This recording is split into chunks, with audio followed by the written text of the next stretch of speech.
What's up, folks? 2024 election is over, and we have a president-elect Trump. There are a lot of folks that are trying to figure out how in the world did this happen. You know, Trump is a bad candidate, et cetera, et cetera. You know, he's a felon. He tried to, overthrow democracy and January 6th and blah, blah, blah. There ain't no way. But yes, there is a way. And it's easy, it's simple answer. This was an emotional election. It was not a logical election.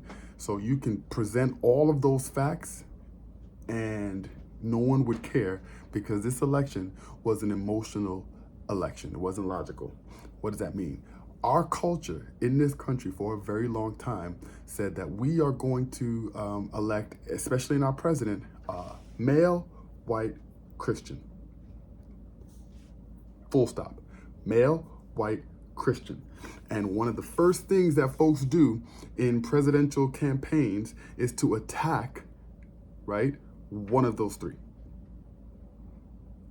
Or all three, right? And so that's what happened. If you remember, in 2008, you had President Obama, or Senator Obama then running for president. He was missing one. He was missing the white, right? He had the male, he had the Christian. And so some of the media, right, and some of the campaign started to attack his Christian or his Christianity, his claim to Christianity, right? And they started calling him, hey, he's a Muslim. He's an Arab, right? That was the claim, that was the calling card, right? And some that were like, oh, he's not even born in this country, right? Try to strip away the Americanism of it. The Christianity, he wasn't born in this country, et cetera, et cetera. Try to strip him of that. And even like when it was like, yeah, I am a Christian. This is the church that I go to. Now let's attack this Jeremiah Wright guy who was the pastor of that church. He's kind of like a terrorist. So he's not like really a Christian. He's like this un-American whatever. And so that also didn't work. And the good news is that he was elected regardless. And it was a historic election. People were like, whoa, I didn't expect this to happen. Why? Because culturally, we elect white, male Christians to that office. Let's move forward to 2016, and you have Donald Trump, who now is white, male, and presumably Christian, running against Hillary Clinton. She's got the white part. She does not have the male part. And presumably, maybe she has the Christian part. They went and they attacked her Christianity, right? They attacked her morality as far as, Christians were concerned, right? They were like, hey, she's eating, she's eating babies and selling babies and child porn. And you guys remember that whole thing where it's like, hey, this is us trying to attack your Christianity because, people need to realize who you are and you're not the white male Christian. You're a woman and you're not really a Christian. And so that's the angle that they took. And then there was that whole email thing and that, exchange with like, I don't know who the hell she was exchanging with, who knows, Benghazi. But for the most part, folks were looking at that whole white male Christian thing.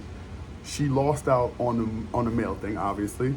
And she might have been, the far right might have gotten her on like her morality and her Christianity. Okay, and so she lost, right? Now we move into the next election, 2020, where you had Biden versus Trump. Guess what? Both of them are white men and presumably Christian, right? Biden, right off the bat, was like, hey, I'm a Catholic. I go pray in church every Sunday or whatever the case is. And that was a main part of his campaign. No one was going to attack him on his Christianity. And then once the Americans checked off the white, male, and Christian boxes, it became a logical choice. It became a logical election. Now let's talk about the issues. Now let's talk about who's going to be a better leader, et cetera, et cetera. Biden won that. Because it was no longer an emotional election. It was no longer, are you white, male, or Christian, and I'm emotionally attached to only the white, male Christians for our leaders. right? And I don't have to defend that position.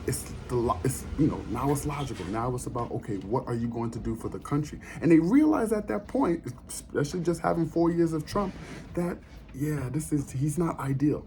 Let's go for this other white male Christian guy. And they elected him. Elected Biden with 81 million votes. Trump got 74 million. It's a huge election, right? Huge. 81 million Biden, 74 million Trump, roughly. Now let's move on to 2024. We got the trauma of COVID, and now we have the white male Christian Trump who's in it against the black female, presumably Christian, Harris. She's missing 2 of the 3 markers. She's missing the white, she's missing the female, right? And so what does that mean? She's got no shot. No shot. Obama had to work really hard in 2008 with the blackness, and he had the male, he had the Christian. They were coming after him for that Christian thing, but he had the male thing, and he worked real hard to get his image to to be at a place where folks would trust him. Harris didn't have that. She's black and she's female. She was cooked before she started because it was an emotional election and folks were not ready to elect anyone that was not white, male, or Christian, right? And she was missing 2 out of the 3 of those markers. What happened? She lost the election and she lost it big. She did not even win the popular vote. As a matter of fact, Trump got less votes this time than he did in 2020 when he still lost to Biden. Trump had 74 million in 2020. In 2024, he had like 71 million. So he got less votes than before and still won, and won with the popular vote. Because Harris was missing those indicators. She was missing those markers. It was not a logical election. So it doesn't matter what kind of messaging Harris and her campaign came up with. It didn't matter where she went. It didn't matter who she was talking to. None of that mattered because she was missing 2 out of the 3 of those markers. She was gonna get her behind whipped because culturally America is not ready to let that go. Culturally, America is not ready to let go of the white male Christian president. I argue that if it was any other male, white, Christian candidate that was going up in 2024, we'd be having a very different conversation right now. This is a referendum on America, and American values, as we are holding it, says in this year 2024, year of our Lord 2024, that we are not electing anyone without those 3 indicators. And if you are missing an indicator, one at least, it's going to be very hard. If you're missing 2, you can forget it. And if you're gonna miss anyone, it can't be the male one. It's gotta be either the religious one, and that's gonna be a tough one, the Christian one, or it's gotta be the race one. If you missing the male one, you ain't got no. Hillary Clinton showed us that you got no chance, right? Harris came in and she was missing the male one. She had no chance, but she was also missing the white one. So she had doubly no chance, and it showed in the election results. It showed that she got 66 million? So she lost the popular vote and she lost the college. And clearly her policies were the one that was gonna benefit the country. Clearly folks was like, this guy's a felon, Trump that is.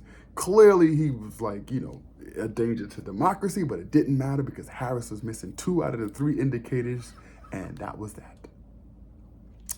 And so if the Democrats are looking in 2028 to figure this whole thing out, as much as I hate to say it, but you guys need to test the waters to see if America is ready to move on from them 3 indicators, because culturally right now in the year of our Lord 2024, we are not. And Harris got mollywopped because she was missing 2, not 1, 2. All right, that's it. Talk with you soon.